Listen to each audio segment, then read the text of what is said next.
Yeah, good morning, everybody. Thank you very much for joining me today for a Q&A, Zoom Q&A for lesson number 7. So lesson 7 is got some tricky components to it, which I'm sure you have discovered already, and we're gonna go through we'll go through various parts of the lesson, look at some student examples. I'll also show you an example of section drawing that we have done in our work. And yeah, it's a great um, tool to use. We actually don't, way back we would produce these more frequently. We don't actually produce many section drawings now because a lot of our software has a three-dimensional kind of mode to it. So we're able to take just sit in pretty much any position in the landscape and look at it. And anyhow, let us get a closer look at what we're doing in lesson 7 here. So I'm just going to share my screen. There we go. So yeah, two parts to lesson 7. The first is somewhat easier. It's a local ecological survey, which, albeit it's an important thing to do. Another uh, part of that site analysis, just looking at what your ecological footprint is looking like, what's going on in your project site, what lives there, and, I'd say more importantly, um, what point of the succession is that land in, or parts of that land? And when you start to really dial into that, it's amazing how your perspective of properties change quite a bit. Whether it being going into a site that's had some disturbance or a lot of disturbance, and just knowing um, that succession process and what to expect. And then if it does really come in handy when we're looking at trying to revegetate a disturbed area and what that might take. So we'll probably get into a little bit of soil biology discussion today, because that definitely is a big part of it. But let's take a look at the survey and what's being asked for. So you here we're looking at the name of the climax state of succession that exists or has existed on your site. Not many of you will have that full, not many will be in a old growth forest situation, which is the ultimate place for any land to be. That's where all lands seem to want to be. So we've come in and we've disturbed it at some point, and taking a look at where it's at is fascinating, actually. So part of that is these pioneer plants that get established within a system. So we want to name 3 of those that are within your ecosystem, and they can be quite interesting. I know students in the past have listed a few that I was skeptical about, and then after diving into it a bit, I discovered that they were indeed right. For instance, Douglas fir is a pioneer plant, which I would not have originally thought. Um, so let's see here. What else are we looking at? A list of plants and animals that are in that succession stage, types of disturbances, and those are important to note. It's really important to note what we are at here, where we're at. So I've got my chat open so I can keep an eye on it. And I see Max has a quick note here. So Max is saying that several areas of his site are wetland. Should we be looking at stages of wetland stream succession, as well as can you recommend resources for looking into this? Wow, that's a very good question, Max. Yeah, I would say that, that whole term wetland, really is broad. And depending on what's going on in your site, it may have been significantly disturbed or not. But looking at the succession in and around it is a great idea. Now, resources for that. You may have to leave that with me, Max, and I may pop you a note about that, or something might pop into my head later in the meeting. But that is a very good question. My experience with wetland or riparian areas is they're going to be predominantly deciduous. So a lot of your observations with that are going to be, really relating to the age of the plant material in there, right? So where I live, typically we would see alder, cottonwood. You probably start seeing some conifers like western red cedar, maybe some hemlock at the outer edges, but they typically won't be the dominant plant in that area. Now, if you had a riparian zone that was just showing shrub material and grasses, you would know that it's early, right? So you could almost apply the same formula that is really in within the template folder here. So let me just take a look. Okay, this is a past students, and I'm not absolutely sure what her number 7 looked like here, but we'll take a look. Just looking for that. There we go. So this whole ecological succession cycle, I think regardless of the soil conditions or whether it's riparian or not, this will be reflected in that. So it may very well be that you're not going to have conifers, um, but you're going to have larger growth trees. I don't know if that helps, Max, but I'll look for some resources for you. That is a very good question, not one I've had before, so good for you. Yeah, and one thing that we don't really dive into in the course, and one could ask, like, that we have, why is it that newly disturbed ground won't support trees? What's with that? So that has all got to do with the life within the soil. And older growth, mature forests tend to be very fungal dominant. And these newly disturbed areas tend to be very bacterial dominant. So when we go in and we cut trees and we're, making a mess of the soil, because a lot of, say, forestry practices, we're removing stumps, and we're doing this all thinking we're doing the right thing. The reality is we're removing all that fungal biomass, and we're really setting the soil succession back.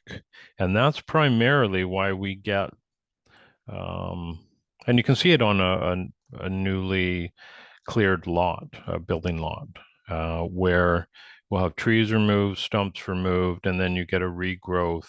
And the regrowth can be any number of things. If it's really heavily impacted, then you'll get those annual weeds, and then slowly you'll get grasses, and then slowly you'll get shrub material. Often where I live, part of that succession is Himalayan blackberry. Then we have alder popping up through them.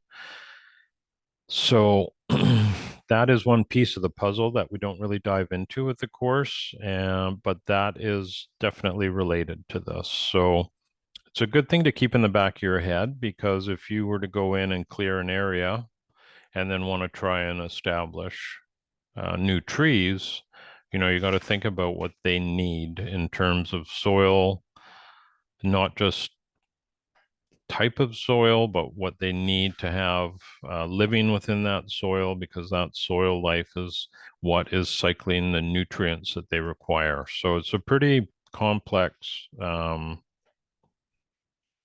it's a deep rabbit hole, we'll say that, but they are combined somewhat.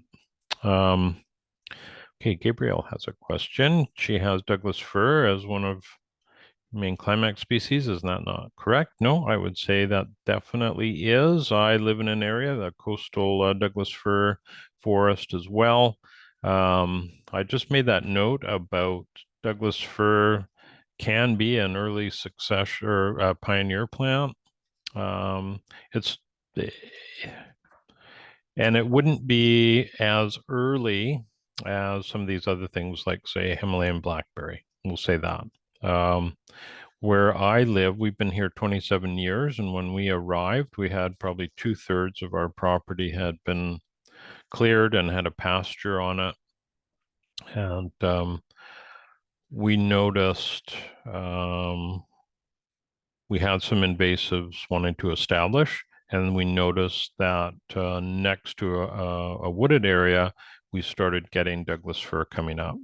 So, which was really interesting. Um, Western red cedar is not like that. They tend to start in amongst groups of alder, so they need some other canopy to get going. But my observation is that the Douglas fir can get going pretty early. And then Max has another statement or a question here. Curious specifically about the succession cycles of things like stream channel structure. So the way water moves through the landscape and the way streams form, right?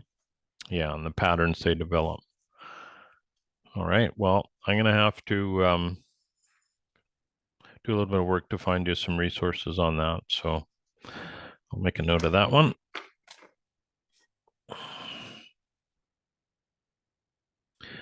That definitely falls into permaculture patterns and how those develop. But yeah, no, that is a very good. I would almost say that that plays into an erosion cycle too. So if you have a disturbance near moving some moving water, that and I've seen that on a property, a little farm we were designing next to the Fraser River in BC here, which the Fraser River's a very large river, had a steep slope with mature, not old growth, but mature forest on it. And it was cut before the land was sold to our clients. And the subsequent erosion that occurred, oh my God, it was major, major, major, major. I mean, to have someone repair it, it would be hundreds of thousands of dollars to do. So that may be kind of where you're going with this, Max. Because really, like the Fraser never changed, but its effect on the landscape certainly did. So leave that with me. That's a very good question. If you don't mind. Let's see here. So the thing is 5 birds we want to hear about and the food chain. So let's just look at another student example and just see.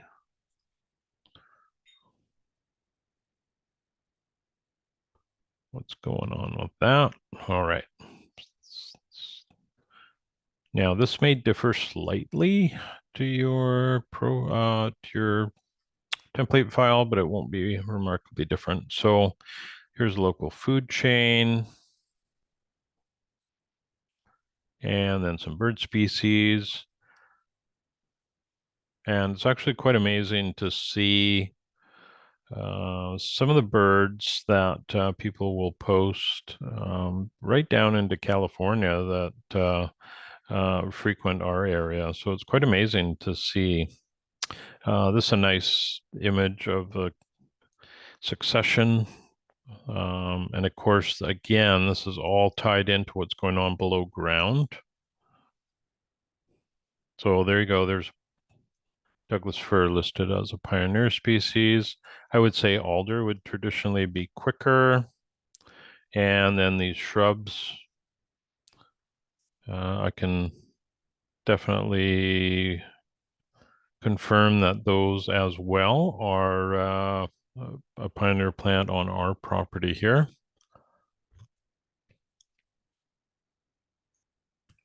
as well as Himalayan blackberry, unfortunately. And whoop. Now here's another one on the food web, your climatic ecosystem. I'm not sure if that is actually part of, let's take a look at that.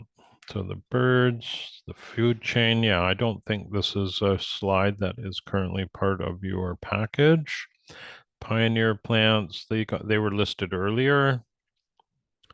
And some additional information, which is always really helpful. And this is fascinating and certainly very pertinent to where I live on the east coast of Vancouver Island, where we're having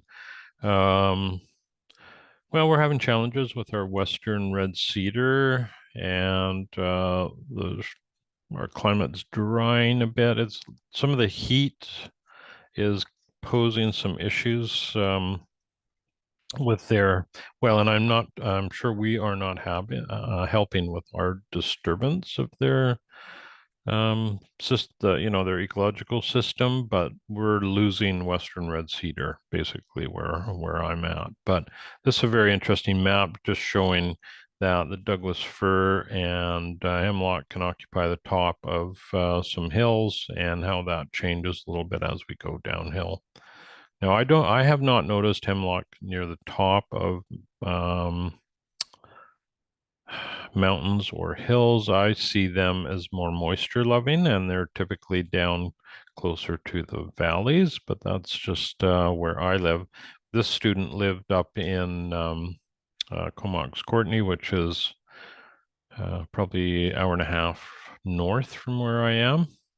And then there's the SWOT analysis. So this part of the assignment is pretty straightforward. I don't know if anybody has any other questions about that. Please feel free to chime in here if you do. I'll keep my eye on the chat. But what I'd like to do is just move on to the next section here. This is where some people have some challenges because it can be a little bit tricky, and that is the site cross section. Now, I'm super lucky that the software that my wife and myself use for our design work is will produce this for us. We do not have to do a whole lot of extra work. So doing it manually can be tricky, but we can walk through on how we would go about doing that here. So for the map, we really want to take a look at the site. You want to indicate the cut, so that cross-section line. So basically what we're doing is we're gonna place a line on your base plan as if we were looking at it from the side, and that we were cutting a section into the landscape. So we want to know what that topography looks like, and basically what's behind the cut. Now, the only thing that's imperfect with this here is ideally you want to have an A and a B on this line. Now, why is that? Well, we want to be able to tell when we get to this stage whether we're looking at the cut from one side or another. So if there was an A at the top and a B at the bottom, and there was an A on this side and a B on this side, we know we're over here looking at the cut. Okay, so that's pretty straightforward. And then this gets translated into a section drawing. So the first step is, establishing your scale, and we want that. If we go back, oh, I'm not sure why I keep hitting that one. We want that to be a 1-to-1 value. I'm not sure if that is written here. Yes, it is. So we want it to be proportionate so that the going up and going horizontal is the same. And the reason for that is that we want this all to make sense, as if we're standing in front of the cut looking at the landscape. Now, what you might find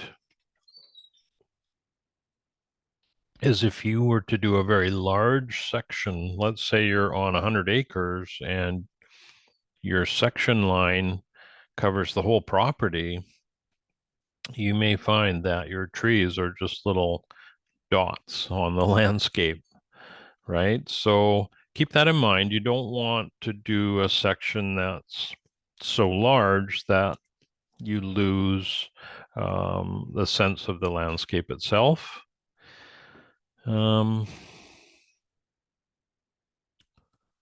Then we want to put elements in here, and then we want to label some of the heights, okay, to indicate how high these are. And that is for this exercise. Would you do that for a client? Probably not, but doing a section drawing is a really useful thing to know how to do. And this would be a pretty nice bit of graphical information you could provide for your client. Now, I'm just going to get Google Earth going here because I'll show you how. So that's going to be one of the questions. How do I get this info on the topography? So with this student, if we go back and we looked at this person's base map, they have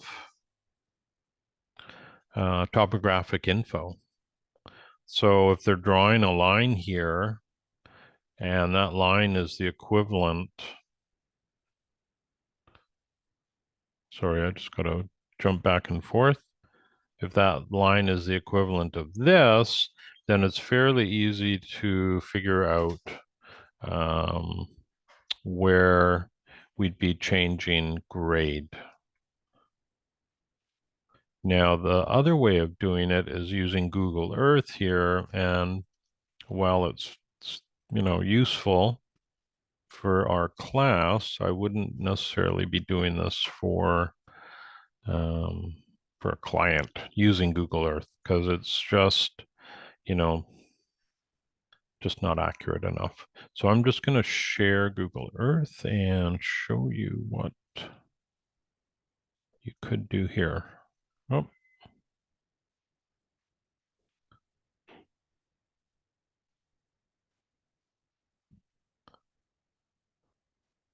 no, that's not what I want to do.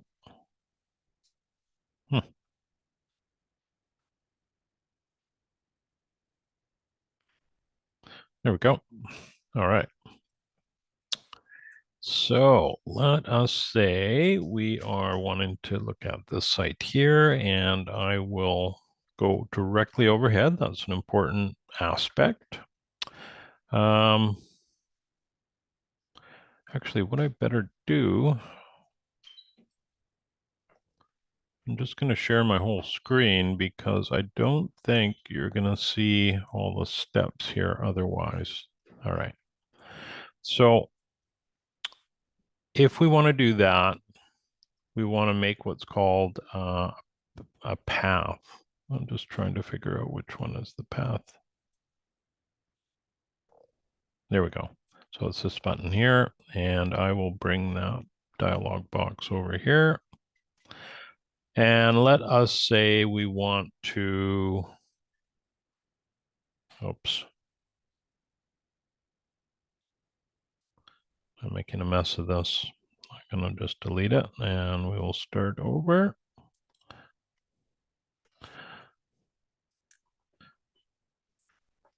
I'm going to use another device here. There we are. So I'm going to click here and I can move this point and I'll move it down the page. Okay, so that is our path, right? So if we then go and click OK, and that's on the screen here. And then, so that's automatically put into your Google Earth folder here. Now, if I right click that and show elevation profile, then I'm going to get a profile of the property there. And I can zoom in a little bit, and then as I move my cursor along, it'll show where I'm at. So this is, although not accurate, it will provide you with some information in this exercise. So, it's somewhat accurate. But that is one way of getting the info you need. And what you could do at this point is just take a screenshot of this bottom graph and then sort of use that to trace a line showing the topography in your drawing there, right? So that's one way to go about it using Google Earth. And again, that's using the path tool.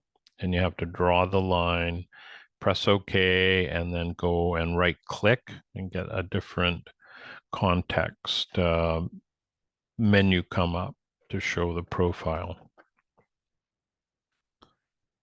Okay, let's go back to, there we go. Yeah, so that's step one, getting that established. And this person sort of tweaked this a little bit because they knew they had a swale or a bit of a ditch running through the property. But this gives us a really good idea of the lay of the land, at least in that point in the landscape. So, and then this person did another one showing the solar angle. And I guess, and rightly so, there was a lot of information here, and that would have been difficult to include. So they did that alternatively. And this is very helpful just to know, for instance, if you are in the greenhouse and it is winter, it's unlikely you're going to get any direct sun in there. So at what point you do is a good question. And that actually can be something you can easily, I don't know if I've talked about it, but there's a Sunseeker app for your phone that is wonderful. And we use this all the time. Even on our own property, we're trying to locate a new spot for our poly house we're going to relocate. And so we went around on our property using this, and there's a number of different modes you can be in. And one is this sort of 3D mode where you turn the app on and you hold hold your phone up. And so this is the landscape behind, and it's superimposing the path of the sun in spring and in winter, and then the current. So it's quite a brilliant app. So I digress a little bit. Then we get into our SWOT analysis. So that's pretty straightforward there. Okay. I don't think there's anything. So do make sure that you take a look at the rubric, because with the section view, it's going to have some key points here of what to include. So you want to include elements that are on your site. You want to label them with relationship to the height of the ground, and you want to have an accurate scale, and then having the microclimates below is a really nice little touch to add. And then, of course, your SWOT analysis. So I would highly recommend that you look at that. Some assignment resources. There are a few resources here, and there's a few about how to figure out the height of trees. And we've kind of walked through that section view on Google Earth. There's another one here on how to determine that just with a topographic map. So there are a few good resources to check out. And yeah, that's pretty much lesson number 7. Now, I know that there was a question here that Grace had. Oh, okay, Grace had a different question before, but she's shifted it a little bit. Okay. If we have a prominent building, is it useful to have the cross-section run through it? You can. You can also have, here, I'll show you an example that my wife and myself did. So I'm going to stop share. And this is not what we're asking you for. So it's going to be different. You'll notice there is a scale, but there's no scale bar, and I don't have any labels. So this was for a commercial design that we did. And this is often what they ask for, is a section drawing. And this section drawing goes all the way along the road of this development, or better known as destruction, really. This was all this landscape was proposed, whereas this was an existing housing development. This did not go forward, and I think these homeowners will be quite happy it didn't, because this was going to be a massive laundromat facility. So I don't think many people would have enjoyed living next to that. But the whole idea of this section is we've had this cut all the way along the road, and we're looking at all of the landscape and buildings that are behind it. So if we were to cut into the building, we would have to show that as an outline, but we can still get the scale in this regard, right? So we don't have to necessarily, you're not showing anything on the other side of the cut, it's all the cut and behind. So we do get a good sense of scale and how all these plants relate and soften, and that's what these regional districts want to see, is based on your proposed design, how that will look from the road, basically. So let's go back to the. Oh, that's great, Grace. I'm glad you found that helpful. Well, having a hard time finding my browser here.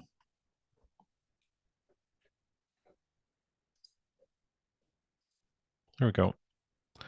Okay, yeah, so I do have a couple of other section drawings, but they're not, I don't have them handy. Well, I might be able to find them as we're chatting here. And again, what we do is going to be a little bit different than what you're being asked to do here.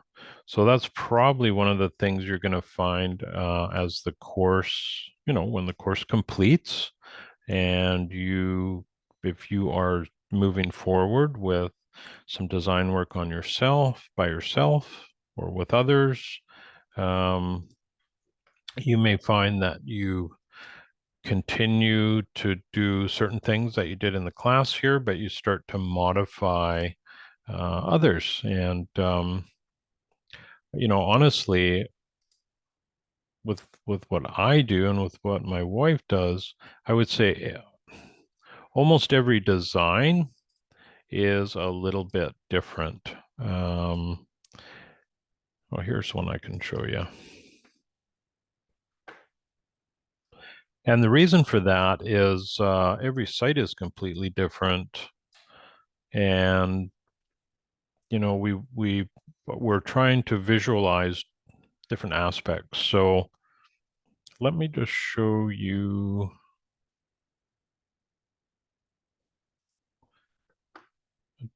one of these examples. And this is not a stellar example. This was an initial concept for a steep slope area. That's kind of a snapshot over the area of interest. It was really just the oceanside portion of this house. And they had to get what's called a development permit for it. So they needed the design and it needed to be approved by the city of Nanaimo. So what we did is zoom in on this a bit. We had a topographic survey done. We then took this and created a site model, which gave us a feel of the property, right? And then you can see we did 3 different sections here, and this is how our software will determine the section. It's giving us drawing number 1 on this sheet, L 1.0, and it's telling us the direction we're viewing it. So if we go up to number 1, and this is really crude, right? It's not been, these existing tree symbols are not wonderful, but what we wanted to see was that black cut in the landscape and what kind of slope we were dealing with. And the same with number 2 here and number 3. So you can see the slope eases off quite a bit. And the one nice thing with our software is we can draw a line on our site model and it's going to tell us what that slope is. So here it was 2.3 to 1, whereas over here we're getting a 2 to 1 slope. Got quite steep here, 1.5 to 1. So just to give you a little bit of background with that, which you don't need at the moment, but sort of the steepest slope that you want to landscape on would be 3 to 1. So what does that mean, 3 to 1? Well, it means that for every 3 feet that you are traveling horizontally, you're dropping or climbing 1 foot in elevation. And that's safe to work on. So when you start to increase that, it gets increasingly challenging to even be on the slope, to maintain it, and to manage the vegetation there. So we were trying to modify these slopes. I'm not sure if so you can see here we have, again, this is a very early part of the design. But we had a small retaining wall at the bottom and a staircase for access. And you can see that changed our slope. So instead of 1.5 to 1, we're at 1.9, which doesn't sound like a huge difference, but it's a little, enough to make it work. And we were restricted to this kind of a wall, a dry stacked wall. There couldn't be any impervious surfaces there.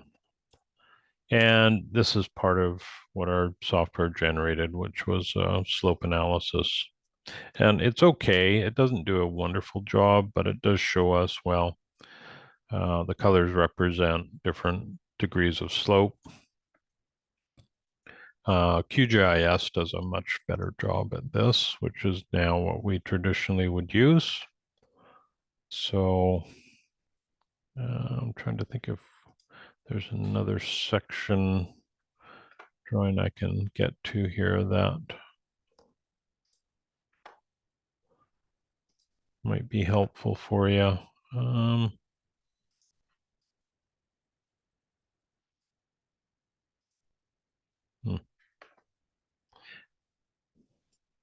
Yeah, again, we don't do that many now because we can basically project anywhere we want on the site. We can be up in the air at any elevation, looking at any point.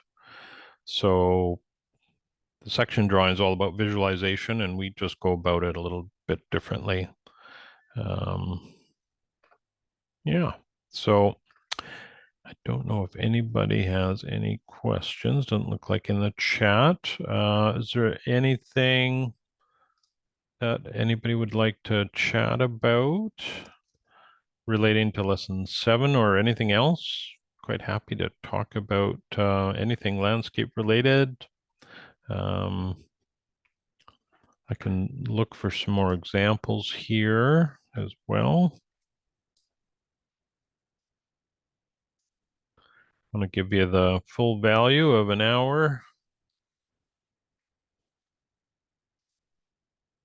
I've got, 20 some odd years of files here, so sometimes it's a little tricky to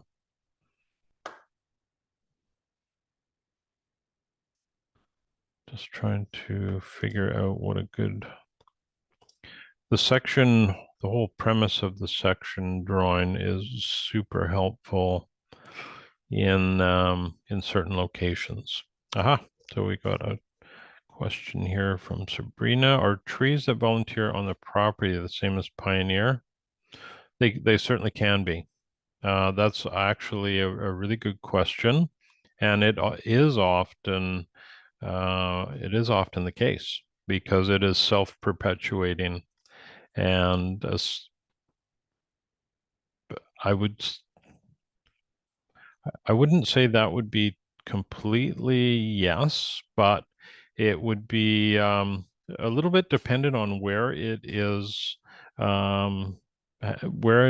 germinated, or where, for instance, where we are, we have some wooded area that's, I would say basically a zone 5. We don't touch it unless we have a tree that's come down that's, done something with our fence. Um, So if we're getting trees generating in there, which we do, I wouldn't say they're necessarily pioneer. That's just the whole succession of the forest. But if it's out on its own, say your birch that you've described here is coming up in an area that is a turf area or a pasture area, I would say yes, that could well be the case. So I hope that helps, Sabrina. Yeah, no problem. Let me see if I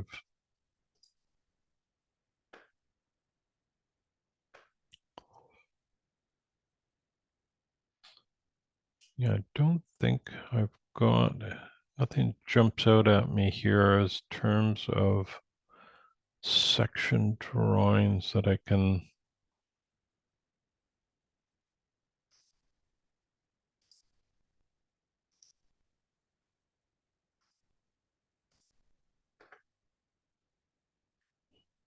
Again, we don't, typically do a lot of those now.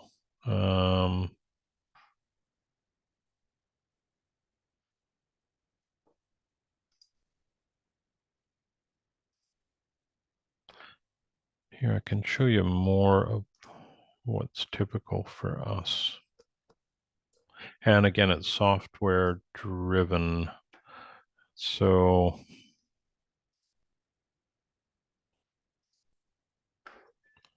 there we go. That might be of interest to you.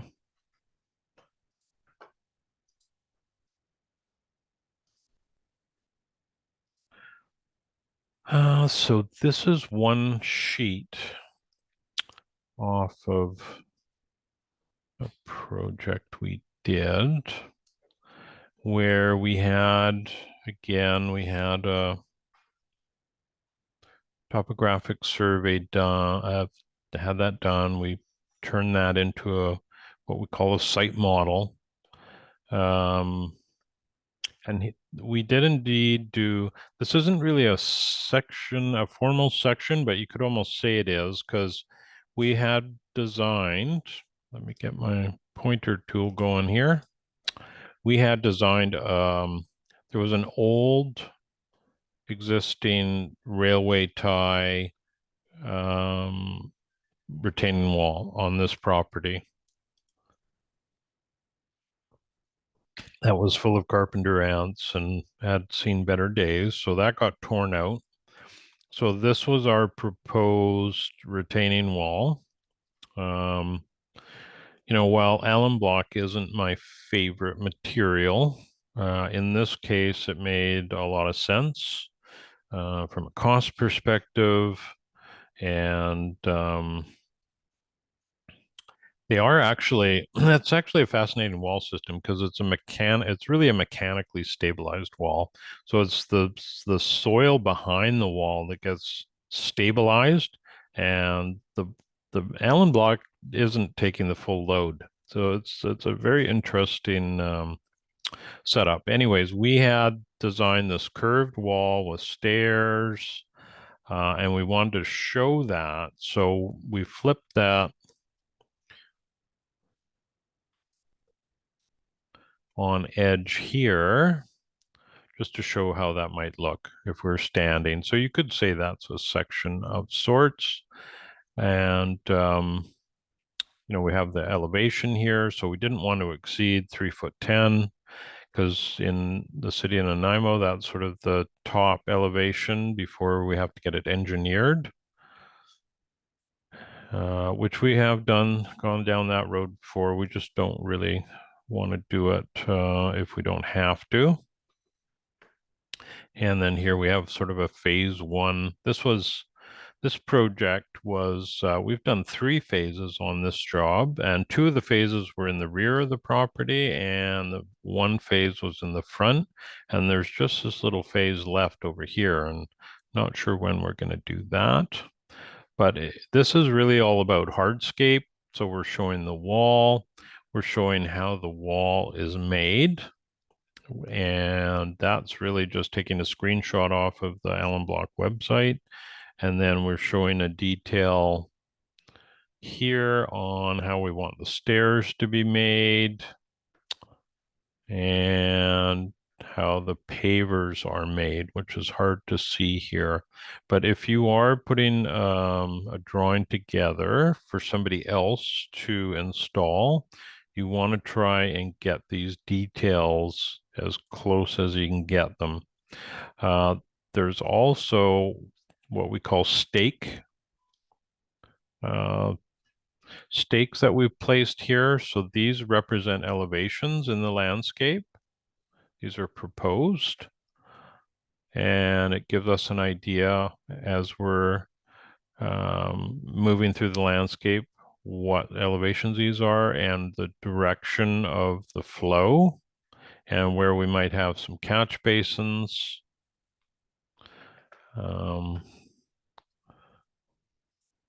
I should bring up some photos here of that, because this is actually a really good example of how things can go sideways. And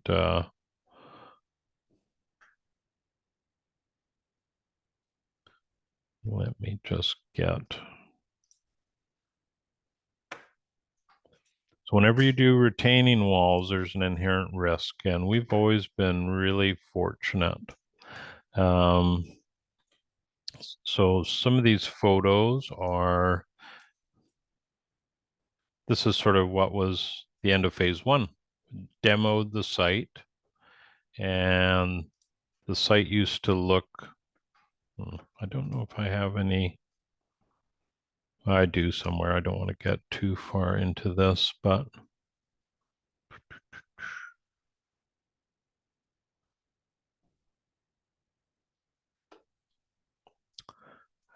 yeah, no, I don't have the before images handy, but so this was kind of at the end of phase one.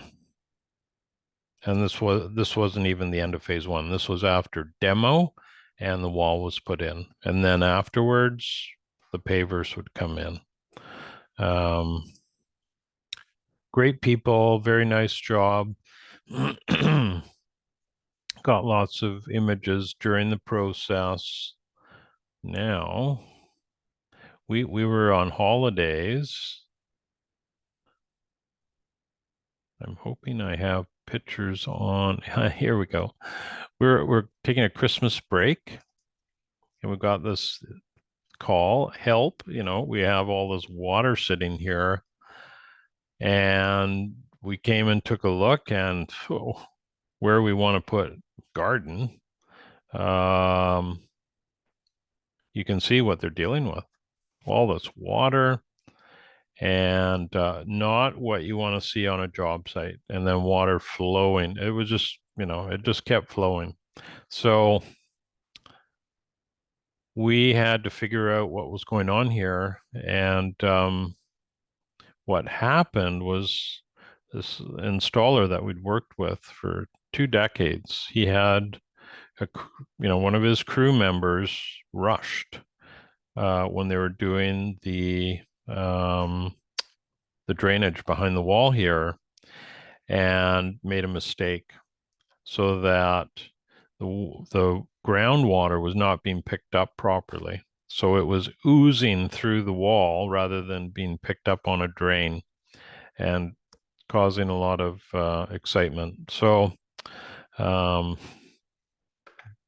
got fixed, but it wasn't a rosy start.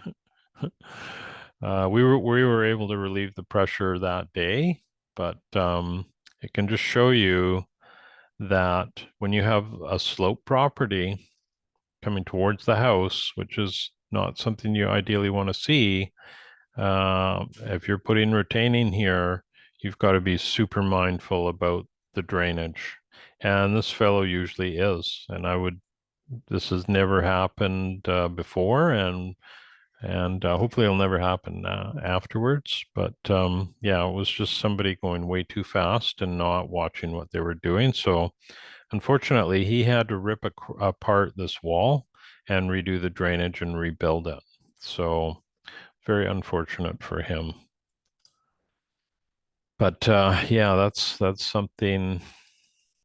There's part of the rebuild. Is just he had to tear apart some of the pavers, and yeah, it was he was generally unhappy about that. But we got a landscape in there, and it's looking good. And then we did the front here. We put a rain garden in with a bit of a drain at the bottom, because there was groundwater that came up that we noticed, unfortunately, when we were doing it. I'm not sure I have any really good, excuse me. So that is the first year after planting. So it's starting to fill in pretty good. It's a nice hot spot here. We ended up doing these little raised planting areas, and the bottom of these were drained. And then we built the enclosed veggie garden for these folks. and it's all irrigated. And then we did the front here, and this is just right after planting. So I don't actually, and this is the rain garden after we started planting. I don't know if I have any really good after images on that or not. But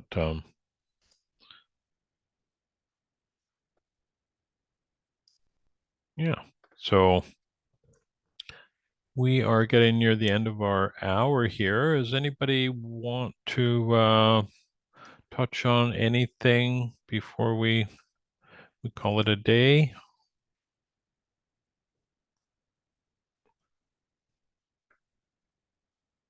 Yeah, no problem, Christy. I'm very happy to. It's one of the highlights of my workflow is working with all of you and providing some feedback. It's great to see. I just love to see all these different designs and all the different sites and the challenges that they have. So I really enjoy it myself, and they're all very unique. So yeah, quite happy to provide you with as high quality feedback as I can. Um, yeah, so want to thank everybody for joining me this morning, and look forward to seeing your lesson 7 assignments next week. And you have yourself a great rest of the week. See you later. Thank you. You are welcome.